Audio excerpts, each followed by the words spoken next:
welcome back. Episode 11 of Above the Nest, and Bushy off the back of a game for the Hawks against the Canterbury Rams. We're going to get into that, but this week here, Flynn Cameron named to play for the Portland Trail Blazers in the 2026 NBA Summer Camp. Big news for the Cameron family. Huge news, and I know his dad is proud as could be, walking around with a little strut on, and good on him.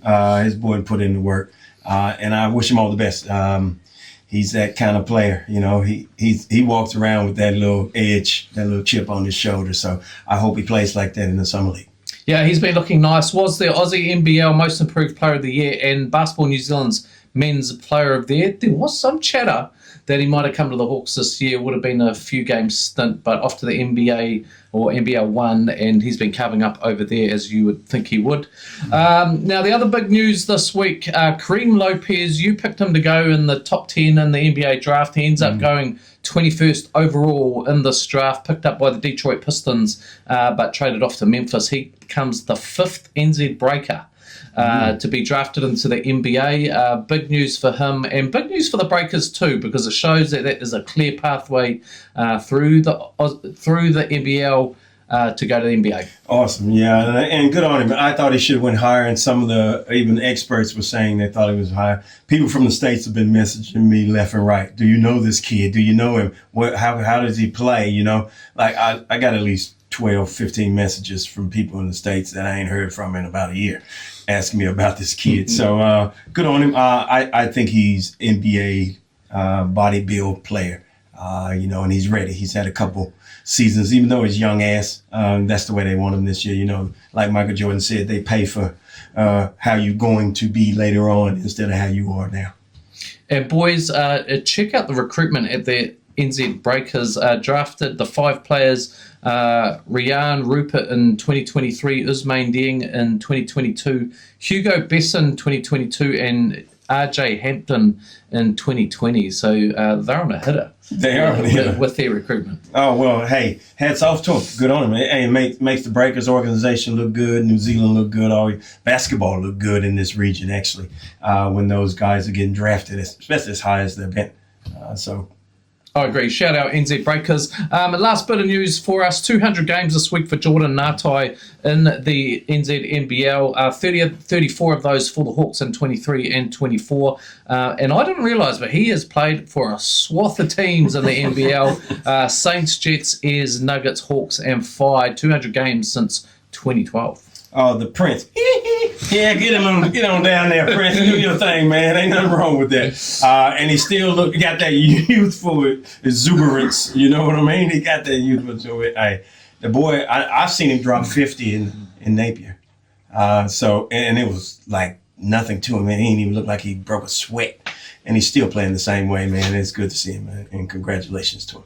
Yeah, still ripping for the Fi, so good to see Jordan Ngatai back in the NZ NBL. Now, boys, brought to us by Capital Finance. It is interview time. Our guests on the show, we haven't done 2 before, I don't think. Have we? I don't think we have. No. And it's 2 of the local guys, Clifton Bush III, CB3, and Tommy Furr. Welcome, boys. Welcome. Welcome. They're also straight out of the hospital, these 2 boys, because they are on the injured list. So we're going to talk about that. But we won't start with that, boys. We'll ease into that because I know, that's part of being a young athlete, but just the way that you guys have taken that on and managed yourselves. I don't think yours is serious right now, but you have had a number of injuries, haven't you, over the last few years? And Tommy, back-to-back, some pretty big injuries for you. So let's just start, boys. How long have both of you been in the Hawk setup? My first run was in 2018, so quite a while ago. Damn, I feel like a vet now. What was that? Almost 17? Yeah, I was 17. 16. 17 years old. old. What about you, Tommy? When was mine? Mine was 2020, that COVID year. So it was kind of just a training, and then COVID hit, and it was kind of that bubble kind of thing. But since the Hawks, I've been around the Hawks since 2020, so 6 years now. And you guys knew each other from school, both local here? Yeah, we actually went to the same primary school for 2 years. Right. Shout out to Dizzle. Yeah, shout out to Dizzle. He was our teacher back in the day. Yeah, daily. Yeah, nice. And so one of the hard things about being a local, and we've talked about it a couple of times this year, is around people probably don't really understand what it takes to be a local player here in terms of if you're a pro, yes, you're getting paid, you're here training, you're playing. If you're a local player, it's not quite the same, is it? You're not getting the same amount of money. Do you still work? Both you guys still work during the season? Yeah, still work. Yeah. I've been working straight out of high school, basically, doing both sport and work. Full-time or? Yeah, full-time, and then just working around, obviously, trainings, and then away games are a bit harder, like especially those back-to-back South Island trips that we used to do. So it's like 4 days out of the weekday. So you got an employer that's fairly lenient. Yeah. So I've recently changed jobs now, but my new employer as well works well with that until obviously the injuries. But well, you better give him a shout out. Tell him what it is. Boshy, how about you, mate? What are you doing? Because I know you're doing some coaching. Yeah, doing some coaching. But yeah, it's pretty rough trying to find someone that can be so lenient with training times and travel, and especially the schedule when we're training middays or early mornings, stuff like that. It's hard to find something kind of stable. But found a couple good places and they've helped me out quite a lot. So yeah, just kind of trying to stay in it at the moment. Yeah. Yep. Now let's talk about this season. Obviously, a tough one. Yeah. It is a tough one, but how is the playing group? I mean, you guys are key to that playing group in terms of, when I think of the locals, I'm thinking Kobe Cutter, Jacob Murphy, and you two really as the mainstays of that sort of local group. Been here for a number of years. You've seen some good times, but we've had a tough little run, haven't we? Sort of 2-3 years where we just haven't been able to sort of kick on, and this year's been a little bit the same. We had a tough run of injuries this year, but how do you deal with that as players in a group, as part of that group? Yeah, well, it is rough, of course. Like, basketball is all about ups and downs, so it's a game of runs. That's what it is, and you kind of see that as a business as well. Like, you have good seasons and bad seasons. For us, obviously, we're in a bit of a slump at the moment. Couple bad seasons here and there, but the boys, we're still pumping together. Like, we have probably the best team chemistry, I want to say, in the whole league. Like, all of us are brothers off the floor. We're all chatting, all having a good time, staying with each other. Of course, injuries happen in basketball, and some of the younger ones step up, as you saw Maz stepping up, and people like Kobe Costley jumping in and stuff like that. So, I mean, yeah, it's tough, but we gel together still, and we keep on pushing. We've only improved every year from when I've been here as well, so we just keep on rolling. Yeah, Tommy, I think it's one of the silver linings, is that you're seeing a bunch of young kids sort of off the tail end of that roster being able to get some minutes, both in Rapid and in Cells, and that's only going to make the team strong going forward. Yeah, 100%. Like, it's always, when injuries happen, it's been unfortunate, like myself and Cliff, but even other people, like last year was even worse. Like, Barland had an ACL surgery as well. But I mean, when I got injured, Harry Keeley stepped up, for example, then did himself a scholarship in college, like, and he's doing that now, which is great for him. So yeah, just next man up mentality, which is what we're good at, I guess. Is there a role that you can play in that squad, even if you're injured, particularly for you, Tom, because you've done it for a couple of years now? Yeah, 100%. I mean, what makes me keep coming back, basically, like mentoring the younger fellas that are coming up, and then obviously the group around was welcoming and never turning like a side eye to us, which is good. But yeah. Man, as someone just involved with the club, to see the way that you just handled yourself through that period, it's been awesome, because it just shows that you could take it on the chin. Yes, you can grieve a little bit, but you can still contribute to the team on a wider level. So it's been good to see. Yeah, I just got a couple questions. First for you, CB3, the sequel. If you didn't know, he's the sequel to the man over here. I know the injury's tough, but hey, like, I've always told you, and, family tradition that, when you're a Bush, you just build different. Yeah. Period. And mentally and physically, and that's the way we carry ourselves, and that's the way you've been raised. How do you keep focused though? How do you keep focused for the next thing coming? Because I know it set you back, and I know you're pissed off. Yeah. Because you should be pissed off because something like that happens. But how are you preparing yourself now? If you were telling somebody in your position, it's, as you said, I was pissed off. Of course, this stuff happened to me back to back to back or whatever. And same with you, T, just back to back. So, of course, I'm feeling some type of way, but I use that as fuel to the fire. As you said, we built different, man. We built different. Damn right. Ain't nothing holding us back. So, I add all that anger, all that whatever's up here, I added that to the fire, and I'm like, hey, I've been through this enough now to where I know if I just put some work in, I'm going to be back better than ever. Like, I told myself that last year as well when my knee was a little bit sore. I said, I know what I need to do. I need to rehab the crap out of it. And I was like, damn, I'm doing windmills with ease now. I'm doing crazy stuff. Like, it's just all that negativity, all that sort of stuff, add that to the fire, man. And lean on the people you have next to you. Like this guy, I did my ankle in that game, and he was lucky enough to be in Auckland. He helped me in the locker room. He was like, "You got this." He said to me, "He's out. I don't want to be this guy, but I think this is all up in your head." And I was like, "You're probably not wrong." So then that stuck with me. I was like, "It was in my head because, man, this is what it is. Now I just got to put more work in. I'm gonna be sweet." So leaning on your people, and I leaned on you a lot of time too. So. You better hit. Yeah. So obviously going into that game, you were due to get some minutes in that game for sure when you got injured. Yeah. And probably if you look at the runway of how the season's going, there was definitely minutes for you to burn on the court. So that's frustrating. When you still go out, you know, think of that game when you still go out. Have you got the mentality that you're a vet, or have you got a mentality that you're a young up and comer? Or, you know, what's your mentality? Oh, man, I thought I was a vet going out there. Yeah. I've been through it a lot of times now. I was like, okay, this is just business is business. Like, business as usual. Obviously, yeah, as you said, like it was frustrating. I know I had some minutes coming down the season, and especially in that game, I was probably going to play some good minutes, and which was good for my You're playing well right up to that injury when you I appreciate that. had a good game. Apart from Tommy V flopping on me. Yeah,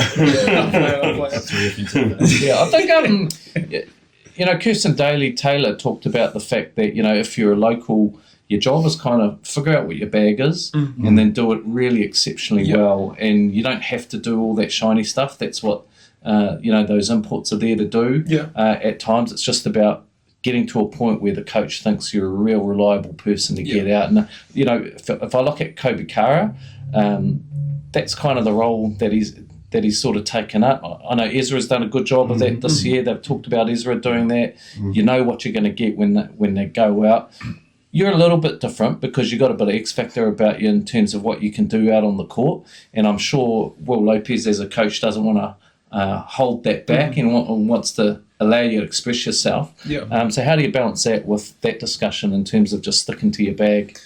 Yeah, it is tough. Me, I want to get to my bag. I want to do what I love to do, which is go get a bucket. But as you said, being a local or even being just like a role player, you got to know your role, be great at your role, and then you advance to be able to do the stuff you love. Like, I found it tricky at the start of this year. He's telling me my role. I was like, I kind of wanted to vary off. And then I was like, wait, if I just stick to it, then you builds more confidence in me, plays me a bit more, then I can vary out of it. So it's tough to find a balance, but... And it was heading that way, to be fair. It was heading that way.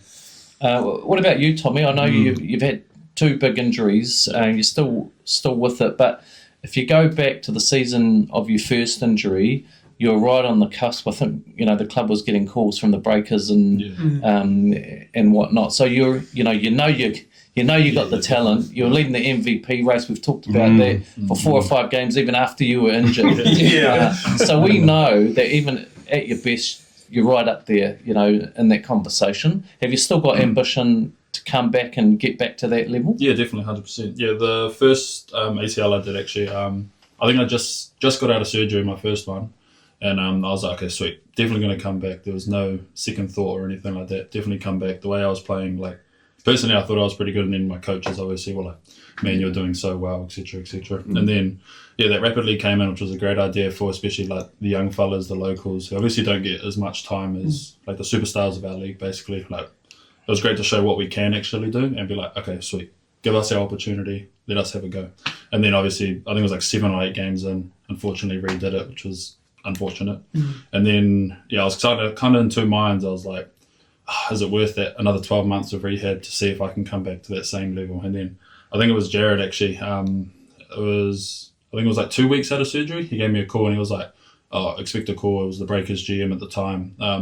He just wants to talk to you. And I was like, "Oh, okay, sweet." He said, "We're looking at you. Player development spot is there for you, and unfortunately it happens." And I was like, "Okay, sweet. I'll give it another try. Let's do it again." And then, yeah, doing well this season. Just finding my role, like exactly what Cliff was saying, like role player, local, whatever you need to do to get on that court and prove you can stay on there. And then, yeah, just a little tick-tack injury, which is obviously not going to stop me from coming back again. It's just a little wrist injury. So hopefully that heals well. Put the rehab time in and come back and hopefully improve. But, yeah. That's the attitude, man. That's what we like to see. Well, we don't call you ASAP for no reason because you're going to be back as soon as possible. Yeah. Yeah. All right, boys, let's go to Yo Mama, brought to us by Amps Electrical, and this is where we go to every player's mum and ask them to submit a question for our guests. Lennox's mum, and the question is, if everyone in the team was on a reality TV show, who would be the most likely to win and why? Oh, wow. You want to go first or you want me to go first? You go first. Let me think about this. I personally think Jeremy McLaughlin would be That's number a one. good pick. That is That is a good That boy on the court. Oh, my goodness. That is a good pick. That boy on the court and off the court. Bit of humour, bit of charisma, bit of everything. So yeah, I think Jeremy will definitely take that away. Yeah, you know what? He's an undercover brother, right? 'Cause we had we had him on here, man. He was good chat. Eh? He was good chat. I've had dinner with him, and he's an undercover brother. He's seen some things and done some things, and he'll bring it. He would snipe you too. Like I reckon he would just snipe you. You might be his best mate. He will snipe you if he's on a reality TV show. 100%. Yeah. I think same. It's got to be Jake Locke. He's gonna win that. But runner-up's definitely Barlincassen. I can't. He's Really? sneaky with it. 100%. The big dog. He's sneaky. He is sneaky. Yeah, he'll be runner-up for sure. All right, boys. Okay, on to the long drive leaderboard, and we're bringing this back, Bushy. We haven't had it for a while because a few people, we just haven't had time to get them out there. So we're bringing it back. And obviously, Bushy's injured, so couldn't do it. But we do have Tommy. This was before his wrist injury. Now, do you play golf, Tommy? No. Have you ever had a full round? No, never touched a golf course in my life. It's not a bad swing, though. It's long fulcrums, Bushy. That's not bad at all. And he left it. That's long fulcrums right there. That's 178. That's not bad at all. As Willie Burton gave me tips. Definitely not coming last. Not coming last. Shout out Greta. And that's straight. That's not bad either. It's not far. At least you didn't miss the ball. Yeah, there you go. It's 108. Okay, 178. Let's have a look where you land. Three. Third, all right. Danny Greta. DG's not so damn good at golf. Bit of basketball, Unfortunately. Now, did you use a driver there? I have no idea. Was it a Get it out, what No it Use is. a driver. Well, I hate to tell you this, but Willie Burton used like a 3-wood or something. And you've only just skimmed him. You've only just skimmed him. So He'll be mad at that. there you go. In the third place. I don't think there's a prize for third, but we might find something in the cupboard. We could find something. Bronze, isn't it? That's not too bad at all. All right, Bushy, let's go into game week review. This is brought to us by our naming rights partner, Big Barrel. Thank you for your continued support. And this is Hawks away at Rams in the new stadium, boys. How was that? Oh, yeah. Yeah. 27 It looked good on Oh, television. shit. We might have to cut that out. Okay, Hawks-Rams 77-93 in the main game, and in rapid, Hawks-Rams 30-34. Not quite getting it done. And to be fair, Rams missing some key personnel in this game, and it was an up and down affair actually until a little bit of a blowout at the end.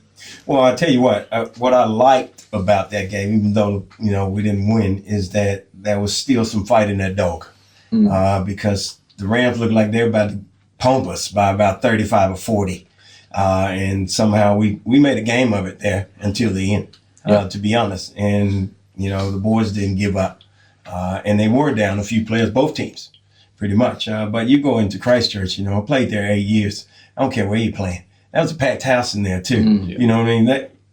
They're gonna play good. They're gonna have a 16-year-old that can come out there and drop 20 if you leave him open. that's just the way the region has been going ever since I was there in the late 90s, early 2000s. So hats off to the boys for not tucking their tail between their legs and running and hiding and fighting and scrapping. Yeah, so big runs in this game. At the end of the first quarter, it was 30-16, and I was thinking about how grim it was going to get. And the boys came back out of the back of that. I think they go on a 12-2 run at the start of that second, got us back in. Dan Greta, same old, 26 points, 8 rebounds, 4 assists. He was really hot at the start of that game and kept his composure, I thought. You know, it must be frustrating for guys like Greta, even Keanu in games like this. Like they I know everyone's trying to win, but for those guys in that environment, it must be frustrating. I think the last time we had Greta here, there were a few games where he'd lose his cool a little bit. He hasn't really done that this year. He sort of held it together. And Jack Andrews, bit of a surprise for me to get 28 points, but it's just a height mismatch, obviously, without some of our big guys to back up Jeter. So, yeah. I mean, Jack has potential to do that, but that boy looks like he's cruising down the I-51 highway every time I look at him play, but then the next thing you know, you see he's got a double-double. You know what I mean? So he just had a really good game, and I think they depended on him more in that game because they were missing a few players, and he stepped up. And none of our bigs could really stop him, to be honest. And so he had a field day in there. But in saying that, normally he ain't going to be dropping no 28 points. You know, he get you 12 and 10. Yeah, you know, something like that. You know, ultimately shooting percentages hurt us in this game. I think it was 35-50 from the field to the Rams from 2, and 32% to 55% from free throws, 66% to 83. So our shooting percentage is just well down, and we've sort of seen that across the year. One thing that threw me in this game just played a little bit differently, I think. If you look at points in the paint, where we've got a lot of our points this season, this year was 22 points in the paint in that game versus the Rams. I think they had 50 points in the paint. So they just went to their bigs, and we were trying to shoot the lights out. And probably, and this is not having a crack at Ras because he's gone hell for leather pretty much all season. Maybe he was a little bit gassed, but he'll probably never play that, shoot that poorly ever again. Ever. He was 1 from 14 from the field, 0 from 7 from 3, but 8 from 8 from the free throw, and still giving it everything. A couple of special mentions for me too was Mazzy Taylor getting out there 3 from 5 threes, as well. A bit of dog in the fight as well. I think he was sort of getting amongst that. He might have picked the wrong dudes to do it with, but even having a few words with the refs, and I know Ryan Jones went to sort him out, and Alonzo Burden just stepped across and said, we got him. But just to see that from the youngsters to go out and have an opportunity and just shoot the lights out, you guys must see go, yeah, there he is. Because he can shoot, right? He can shoot the ball. He just got off, Utah Prep? Utah Prep, Mm. and I seen a few highlights on there. He was getting up, shooting, and then, he's been here for 3 weeks, trainings. Second game, I think, with the Hawks, comes out and, 9 points or whatever he finished with. So he had a great game. Me and Cliff were up in the lounge. You weren't standing up. I was standing up cheering for Maz. So, he had a great game, which was good to see. And I know his mum was in his ear after that first game too, 100%, because she was talking to me about it. So, Yeah, but I think you want to see an exciting young kid go out there and throw a few passes and see what he can do. A few got intercepted early, and Will would have told him to probably put that away a little bit and just stick to your bag. But I just like to see it, you got to go out there and, like you said, Bushy's just some fighting the dog. The other one from the Canterbury perspective was Jake Holmes. He looked really nice coming out of their academy. I think he must be nearly 7 foot, that kid. They say he's about 6'7" or something, but the commentator was talking about that's a lie. They pull in the old NBA when they're 6'10", they put them at 6'8", so they can be a small forward instead of power forward or center. You know what I mean? So I think that's what they're doing with that kid. But hey, like I said, Maz came out. That's how you play. If you're a young boy, you don't bag down. You go out there and you play hard. And hey, if you got to fight Charles Barkley, you fight Charles Barkley. That's what you got to do, man. You can't be scared, because if you're scared, you can't play. That's the one. All right, boys. This week, Thursday, home game against the Taranaki Airs at Rodney Green Arenas at 6 p.m. For the Rapids, 7 p.m. for the Cells. And the Airs this is going to be an interesting game. I know the Airs got us away early on in the season when we had that sort of 3-game-in-a-week run. We've just come off the back of that again, 3 games in essentially 7 days. And then after this one, it's the same again. So we've had 3 runs of 3 games in 7 days. That takes a lot out of a side. No excuses for the boys. But if you look at this game here, the Airs are giving up 82 points per game, or putting up 82 points per game to the Hawks is 89 at the moment. And points against, the Airs are 90 and Hawks 97. So this could be a real battle. This could be a really nice game to watch. I think this is the winnable game for the Hawks, I would say, in this stretch.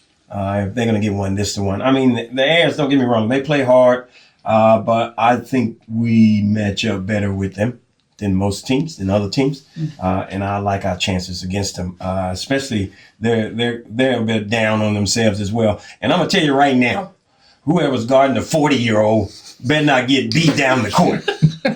You guarding a 40-year-old man out there, and you gotta let him beat you down the court. I swear to God, I'm gonna run out down the court and pimp slap you like you were on Friday. Well, I'm just coming off a loss with the Nuggets, 77-90. Yeah, and another interesting one is their shooting percentage has been woeful. In that Nuggets game, they were 7 from 30 from 3, shooting at 36% and 23% from 3. So, 20 turnovers in that game. So a lot of pressure off their main guy, and they lose the ball. So what do you reckon, boys? Definitely the Hawks got this one. I mean, first time we played them, I think it was like a 5-point game, like most of our games this season. We didn't have Chase, we didn't have Jeremy. We're all finding kind of our bearings and where we fit. And I think throughout the season we've developed so much, and Coach Will's kind of got it down now. Like, this is what we're going to do. This is what we're going to execute. So a lot more cut forward. And I think, like you said, take the head of the snake out of it and just stick to our scout. And the boys will be sweet. It's been a real interesting one this year because nearly every game, we really haven't been blowing out massively in too many of these games, and you always feel like you're in it right sort of to the end. We do have this sort of 15-minute period where we'll let someone get on a run, but we've been competitive the whole way through, even with the injuries that we have. We just haven't had the composure at times to sort of finish those games, but the structure looks a lot better. Has developed a lot since the start of the season, and you can definitely see that on court. And the fact that that team's changing week to week, and we've still maintained that structure. I think Will Lopez, the coaching staff, doing a really good job. Yeah, well, I can tell you what. Right now, if you look at the pack, the top 4 in the league, they're set. They're concrete. They're in it. But everybody else is battling. If we won 3 games in a row, we're up to 5th or 6th because some of those other idiots going to lose games while we're winning. Yeah. And it's just going to be that's the way it's going to be. So we can get 3 in a row. Imagine that we win 3 in a row, 3-4 games in a row. That's it. We done pushed ourselves up because I'm gonna tell you now, 5th and 6th are gonna have losing records. They're gonna have losing records. It ain't no doubt about it because everybody else beating each other. Top 4 just at another level right now. But if you get them in the playoff, it's a different story. Don't matter what your record is, you got a chance to win. That's playoffs right there. The Tuatara have almost had the opposite season to us because they've been into some absolute dogfight of games. Like us, we took them to 1 basket. They've done that probably 4 or 5 times this year, but they've just found a way to win at the end. And they're up there. And when those teams at the top are sucking up a lot of wins, like you say, you're going to have losing records creep into that top 6. So. Not our year to this point, but anything can happen. Hey, give me 3 in a row, Hawks. Come on now. All right, boys, we are into Moment of the Week brought to us by Streetwise Coffee. Bushy, you got a Moment of the Week? Moment of the Week for me is this right here. I got my son next to me. My other adopted son right here, ASAP Ferg. My other adopted son is producer Kobe, the Cobra, is over here. Man, that's my moment right there. I'll cherish this moment for the rest of the season and plus. Yeah, it's nice, man. That's nice. I mean, do you find is it helpful to you, or is it more pressure having your dad around? Because I know I've seen a game. I mean, you're in the paint mid-game, you're just getting boxed out something willy-nilly, and your dad's standing up just absolutely yelling at you. Yeah. Like, how are you reacting to that? Is that a positive thing for you? Or? When I see him doing that, and he does it a lot, now I'm telling you, I know that's just coming from love. Like, I see him screaming at me, shoot the damn ball! I'm like, okay, I'm gonna go in there and give me a bucket then. Like, I know he's doing it out of love, and I love him for that because he wants to see me succeed, and I mean, that pushes me to the limits. I remember one time, I think it was last year, I caught a body on the Nuggets, and the first thing I turn around and I see Dad, he's going, too little, he's too little. I'm like, hey, it's not wrong over there. So yeah. That's it, man. That's it. That's nice. All right, my moment of the week, I'm going to go with Mazzy Taylor straight into the Hawks, just because that's the attitude that I think, even if your team's in a tough position, you want to see a young go out and not be scared and shoot the buckets that he knows he can shoot. You know, he can shoot those corner threes all day long at training, but then to see him take off, you know, he's taking on Jack Andrew and he's getting into it. He's telling the ref off. He's throwing passes through the middle of the key. Man, I like to see it, you know, like, I just go, yeah, that's cool, man. I want to see it, because he was still making good decisions. Actually, when he was handing off, passing, he was making really good decisions, and he added just a little bit of speed on the court when he came on too. So yeah, shout out Mazzy Taylor. Shout out, son. I think Kirsten's still got him for best baller in the family so far, but he's got a bit of work to do there. But you can tell that his time at Utah Prep has changed him as a young man and as a baller, and you know, he's gone from a selfish, immature kid to see him come back here, and it's a real stark contrast to see him, how he's given that ball up and playing in that team environment. And you guys would have noticed that, no doubt. Oh, 100%. Yeah. So that's super to see as well. Now this week, Tall Blacks obviously playing. I think their first game is Philippines on Friday, and that's a massive game every time. And if you've ever been to the event centre up in Harbour against Philippines, that is the game to go to, because you'll be standing up in the aisles. You'll be standing up in the aisles. It's just packed out. The Philippine crowd, one of the best. They're up there with the Tongan crowd in rugby league, I reckon. They come out, and you will, as a Kiwi fan, you will not be the majority in that crowd. Let me tell you, no matter what the score is. You don't know if they flew over or they were already here or not, but they're going to pack that gym out, man. Hey, and I fell in love with them when they went and elbowed Australia. I fell in love with them when they went and did that. I'm a supporter. I'll support them in any other game. I'll support them any game, not against the Tall Blacks. So I think I'm looking for that one. Who gets the win there? Oh, Tall Blacks. Yeah, me too. Yeah, I think too strong. Yeah, 100% too strong. Tall Blacks. Yeah. It's one of the strongest Tall Black teams I've seen in probably 4 or 5 years, I reckon. So it'll be good to see that go down. So shout out to them. This week we will do a giveaway. It's 2 courtside tickets. Again, I haven't approved this. Sorry, General Man Jared Kenny. It's 2 courtside tickets or 4 general admission tickets to the Hawks versus Taranaki game this Thursday. So we'll put a social post, and you can comment on the social post. But what are we going to do for it, boys? You got an idea? Got a question we can ask? Do you like these socks? Is the question you can ask. All right, well, pull them out. Pull them out. Right here. You got to see them. This is it right here. Oh, my. Brownie points. He's trying to get brownie points. Oh, boy. He's trying to get brownie points. Boy. Okay, so the question is, would you wear socks with your girlfriend's face on it on TV in an NBL game if you were playing? Yes or no? Keep it clean, fellas. Keep it clean. And we'll pick a random winner, and you get either 2 court sides or 4 GAs to the Hawks Taranaki this week. That's a Big Barrel Hawks versus Taranaki at Rodney Green Event Centre on Thursday, the 2nd of July. Tickets at hawks.flickit.co.nz. We're done. Awesome. Thanks, boys. Fellas. Cheers.